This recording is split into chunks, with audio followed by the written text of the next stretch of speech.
2025 May മാസം 25-ാം തീയതിയാണ് sir MSC Elsa 3 കടലിൽ മുങ്ങിയത്.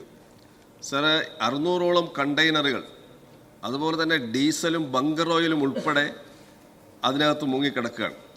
സാറ് ഇന്ത്യൻ പോർട്ട് ആക്റ്റും ഇന്ത്യൻ മറൈൻ ഷിപ്പിംഗ് ആക്റ്റും അതുപോലെ ഇൻ്റർനാഷണൽ കൺവെൻഷനുകളുടെയും എല്ലാം അടിസ്ഥാനത്തിൽ അത് കപ്പലുടമകൾ നീക്കം ചെയ്യേണ്ടതാണ്. ഇതവർ ചെയ്തില്ലെങ്കിൽ സ്റ്റേറ്റ് അതിലിടപെട്ട് അത് നീക്കം ചെയ്യണമെന്നുള്ളതാണ് നിയമം.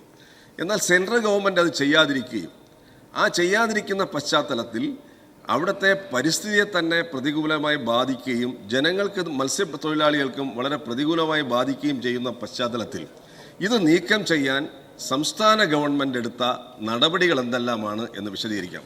ബഹുമാനപ്പെട്ട മിനിസ്റ്റർ. സാർ, ഇത്തരം വിഷയങ്ങൾ അന്താരാഷ്ട്ര കപ്പൽശാലയിൽ വരുന്ന കപ്പൽ മുങ്ങുന്ന വിഷയങ്ങളെല്ലാം കേന്ദ്ര ഷിപ്പിംഗ് മന്ത്രാലയത്തിൻ്റെ കീഴിലാണ് അതിൻ്റെ നടപടികൾ സ്വീകരിച്ച് മുന്നോട്ട് പോകേണ്ടത്.